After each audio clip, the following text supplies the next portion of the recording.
Everyone's asking about a shifting market, especially in the overall real estate market, and to me, in the 1 acre plus market. We've seen subtle signs, now we see some real signs.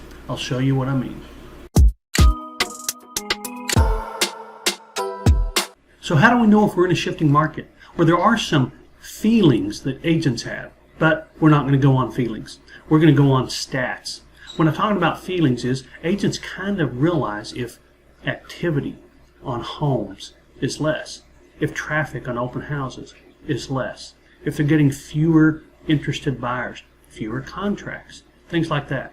But statistically, we really need the data to show that, because I've heard many times when agents had feelings and they didn't come out to be the way the market really was shifting. So let's take a look and see what we have. Statistically, we're going to use March and April as a basis, and the reason for that is because they acted like 21. They acted like a continuation of the blistering hot market we've been in, with so many homes selling the very first week they went on the market with multiple offers. So with March and April as the basis for comparison, let's look at May. Now, I don't have all the data for May yet because we're not all the way through June. And a lot of closings that happen in June are because of homes that went under contract in May. But I do have one of the number one stats, evidence for a shifting market right here. And let me show you what that stat says. In May, we saw a jump in the number of listings by 46%. That's dramatic. The spring market is considered to be March, April, May, and then even June. And we saw a very big difference in the number of homes that went on the market in May. So the question is, could the market absorb it? We know we have high demand. Did it absorb it? Well, let's take a look. In a blistering hot market like we've been in, a lot of homes have been selling the first week. So what happened in March and April? Homes that went on the market in March and April in the first week. March, 63% of them went under contract first week. April, 58% of them went under contract first week.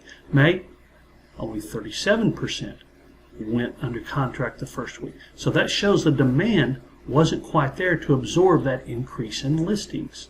So we are seeing a change. Now keep in mind, May is kind of a weird month anyway, and agents tend to forget this.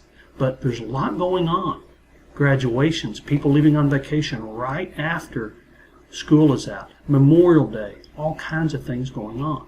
So May tends to see a slip anyway, but this was a little more than just a slip. How many of those homes sold the first 2 weeks? Well, in March and April we saw 66% and 72%. In May, only 45% sold in the first 2 weeks.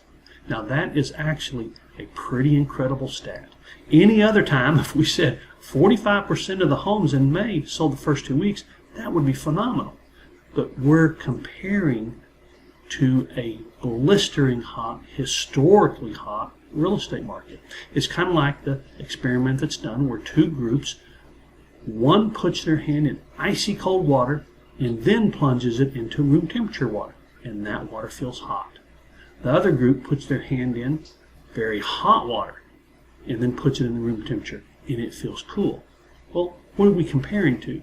We're comparing to a super hot, historical real estate market. And a return to normalcy, unfortunately, is going to be quite frustrating for a lot of people, because it's not uncommon in a normal market to see a home on the market for 3 months or 4 months or 5 months or longer. It's just not. We don't see that many sales in the first 2 weeks or the first week in a normal real estate market. We just don't see that. But we'll go month by month, watch this, and we'll have more stats very soon to identify kind of where we're headed. But no matter what, we're still in a great market. We really are. So just keep in mind that a normal market is really not that bad, but we're still a long way from that. We're going to be in a great market for a while. If you are thinking about selling your home on an acre or more and you want to know exactly what not to do when you price, get the most money for your home, watch this video. There's something very specific that you need to be aware of. Hope to see you over there.